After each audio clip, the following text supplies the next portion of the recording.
Consistent performance के लिए सिर्फ silver pumps, top quality और कंसिस्टेंट परफॉर्मेंस के लिए सिर्फ सिल्वर पंप्स, नाम याद रखना। प्रत्येक जण आपली भूमिका मांडू शकतो, काही सुरुवातीला मांडून बदलू शकतो, काही बदललेल्या भूमिका पूर्वत घेऊ शकतो। लोकशाहीमध्ये सगळ्यांना त्यांचं मत ठराव करण्याचा अधिकार आहे। मुळामध्ये खूप स्पष्ट आहे विषय, या राज्यात मराठीलाच सक्ती आहे, अन्य कुठल्याही भाषेला सक्ती नाही। हिंदीची सक्ती या राज्यामध्ये नाही। हिंदी ऐच्छिक आणि पर्यायी भाषा म्हणून अन्य भाषांबरोबर उपलब्ध आहे। त्रिभाषा सूत्री हे 1 वर्षाचा पूर्ण अभ्यास भाषा तज्ञ म्हणून 450 भाषा तज्ञांनी केलेला अभ्यास, त्यानंतर सुकाणू समितीचा अहवाल, त्याच्यावर जनतेच्या सूचना हरकती, ज्या सूचना हरकती 3800च्या वर आल्या, त्यानंतर तज्ञांनी केलेल्या अभ्यासाच्या आधारावर त्रिभाषा सूत्र हा विषय राज्यात आलेला आहे। या अगोदर हाही मुद्दा स्पष्ट केला पाहिजे, त्रिभाषा सूत्रीचं जनक 1965चा शैक्षणिक अहवाल काँग्रेसच्या काळात, 1968ला शासन निर्णय काँग्रेसच्या काळात हा झालेला आहे। हा त्याचा पूर्व अभ्यास आहे। राष्ट्रीय शैक्षणिक धोरणात जरी त्रिभाषेबद्दल आग्रह नसला तर या पूर्ण प्रक्रियेनंतर विद्यार्थी हितासाठी त्रिभाषा सूत्र आलेलं आहे। त्याच्यावर मतमतांतर असू शकतं, पण विद्यार्थी हित आपल्याला डोळ्यासमोर ठेवावं लागेल। पण या समितीच्या अहवालावरती जी.आर जो आहे तो उद्धव ठाकरेंनी काढला नव्हता, मात्र आता फडणवीस सरकारने तो जी.आर काढला। संजय राऊत थेटपणे आरोप करत आहेत। संजय राऊत यांच्या बुद्धिमत्तेची चाचणी इयत्ता 3रीत करावी लागेल। हा अहवालच मुळे आला उद्धवजींच्या काळामध्ये। राष्ट्रीय शैक्षणिक धोरण याच्या कारवाईची सुरुवात राज्यामधली उद्धवजी मुख्यमंत्री असताना झाली आणि त्यामुळे उद्धवजी आता पळ काढू शकत नाही। संजय राऊत त्यांना पडद्याआड टाकण्याचा किती प्रयत्न केला तरी ते पडद्याआड जाऊ शकत नाही। आणि त्याहीपेक्षा जे काँग्रेसने हिंदी भाषा सक्ती 5वी 6वी 7वीच्या विद्यार्थ्यांना लावली, उद्धवजींनी ती पुढे चालू ठेवली। आताच्या सरकारने मात्र 5वी 6वी 7वीच्या हिंदी भाषेची म्हणजे 3री भाषा म्हणून ती सक्ती काढून ती पर्यायी केली। याचं उत्तर संजय राऊत देऊ शकतील का? नाहीतर त्यांना मी ट्यूशन द्यायला तयार आहे। उद्याच्या मोर्चाकडे कसे बघताय? कारण उद्याच्या मोर्चात जी.आरची होळी करणार आहे किंवा मनसेकडून मोर्चा काढणारच अशा प्रकारची भूमिका घेतली जाते, जाणीवपूर्वक घेतली जाते असा आपला आरोप आहे। मुळामध्ये ज्याला त्याला मोर्चा काढायचा पूर्ण अधिकार आहे। मी कोण काय मोर्चा काढतंय त्या पक्षावर बोलण्याऐवजी हे जे काही चालू आहे ना ते अनाकलनीय आणि अनाठायी आहे। अनाकलनीय यासाठी कारण सक्ती कुठलीच नाही, हिंदी भाषेत तर नाहीच नाही, मराठीची पूर्ण सक्ती आहे, तरीही या गोष्टी का घडत आहेत म्हणून अनाकलनीय।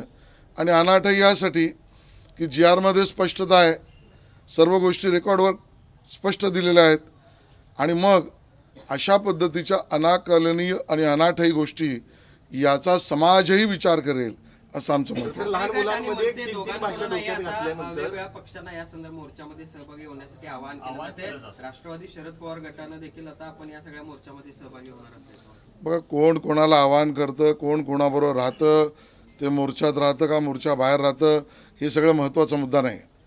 महत्त्वाचा मुद्दा राज्यामध्ये मराठीचीच सक्ती आहे, हिंदीची सक्ती नाही। त्रिभाषा सूत्रामध्ये विद्यार्थ्यांचं हित आहे। त्रिभाषा शिक्षणामध्ये आणि प्राथमिक शिक्षणामध्ये या राज्यात चालूच आहे। जी अन्य माध्यमांच्या शाळा राज्याच्या आहेत म्हणजे स्टेट बोर्डाच्या, एडेड आणि बरोबरीने सेल्फ फायनान्स, या तिन्हीमध्ये आजही राज्यामध्ये 3 भाषा शिकवली जाते। याचा थोडा अभ्यास या मंडळींनी करावा। याच राज्यामध्ये IGSC, ICSC, IB, Cambridge, CBSE माझीच मराठी मुलं महाराष्ट्रातली 3 भाषा शिकतायत। त्यामुळे नवीन काही चालू नाही आहे। म्हणून म्हटलं अनाकलनीय अनाठही आहे. खरं तर लहान मुलांच्या भाजपला देखील या डोक्यामध्ये मोर्चामध्ये तीन सहभागी भाषा होण्यासंदर्भातलं आवाहन केलेलं आहे. भाजपची काय भूमिका असणार आहे? भाजपची भूमिका स्पष्ट आहे. मराठीसाठी कट्टर आणि हिंदुस्थानी भाषाचे खुणी नाही. आम्ही मराठीचे कट्टर, पण विद्यार्थी हितात कुठलंही तडजोड नाही. पण महायुतीमध्ये कुठेतरी एकवाक्यता यामध्ये दिसत नाही, कारण देवेंद्रजींचं म्हणणं आहे की हा अनिवार्य नाही. एकनाथ शिंदे म्हणतात की अनिवार्य हा शब्द आम्ही काढून टाकला.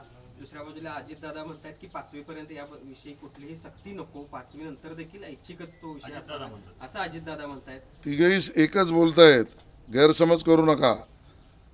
अनिवार्यता काढली या तिघांच्याच सरकारने, आणि त्यामुळे सक्ती नाही जे दादा म्हणतायत तेही सत्य आहे. कारण 5वी 6वी 7वीची सक्ती काढली जे मी म्हटलं, आणि ती पर्याय केली.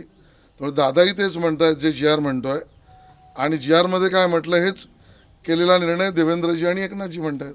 तर 3 भाषा ज्या आहेत ते लहान मुलांच्या डोक्यामध्ये जर गेल्या तर मराठी भाषा कुठेतरी मागे पडेल, आणि म्हणूनच हे सगळं आंदोलन आणि मोर्चा काढण्याची वेळ आहे असं हाही गैरसमज आहे. 20% विद्यार्थी माझ्या महाराष्ट्रातले मराठी आजही 3 भाषा शिकतायत. हे यांच्या गावातही नाही आहे, या विषयावर तर येतही नाही आहेत. पहिली गोष्ट ही त्यांनी समजून घेतली पाहिजे.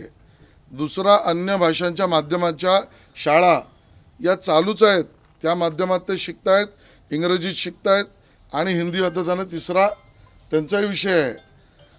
पुढचा मुद्दा असा आहे की याच्यावर तज्ज्ञांनी अभ्यास केला आहे, आणि यापुढेही 1ली ते 4थी या धोरणात स्पष्ट आहे.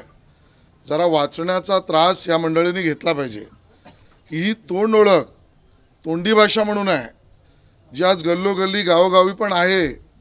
आणि म्हणून तोंड ओळख तोंडी भाषा त्याच्यावर दबाव पडेल म्हणून लिखाण, पठण, वाचन असा 4थीपर्यंत भागच नाही आहे. आणि त्यामुळे जो विषयच नाही आहे तो विषय निर्माण केला जातो आहे.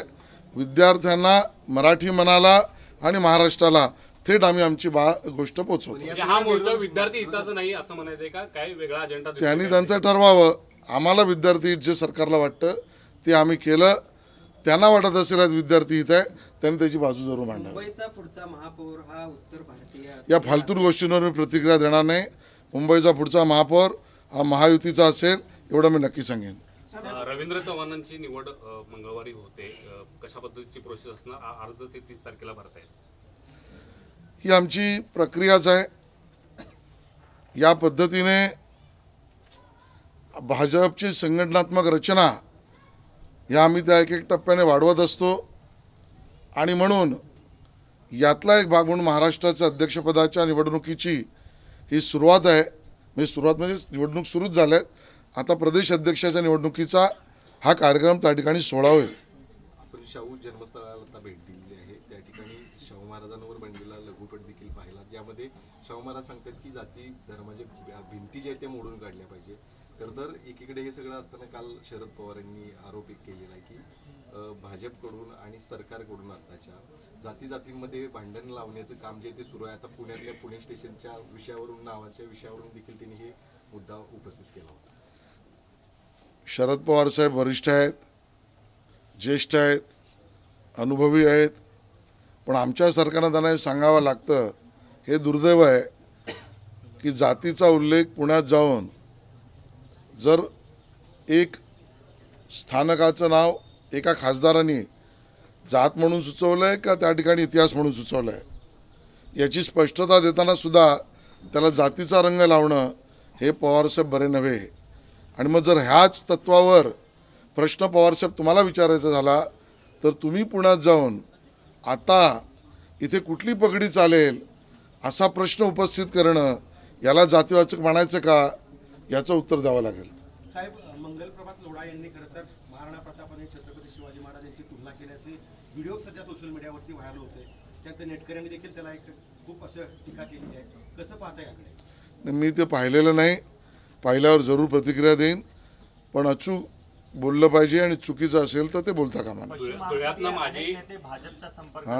पश्चिम महाराष्ट्रातले अनेक नेते भाजपच्या संपर्कात असं म्हटलं जातं. चंद्रकांतदादा पाटलांनी काल एक वक्तव्य करताना मुख्यमंत्री ठरवतील की जयंत पाटलांना घ्यायचं की नाही. जयंत पाटील संपर्कात आहेत, काय माहिती आहे? नाही, मला याची माहिती नाही आहे.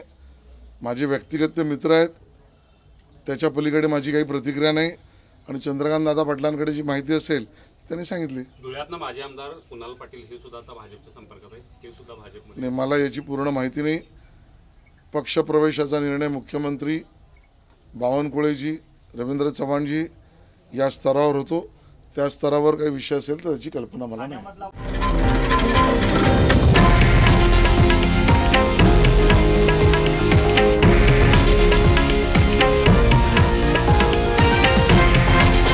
हे आहे देशातील नंबर 1 न्यूज नेटवर्क आणि आपण पाहत आहात TV9 मराठी, एकमेव.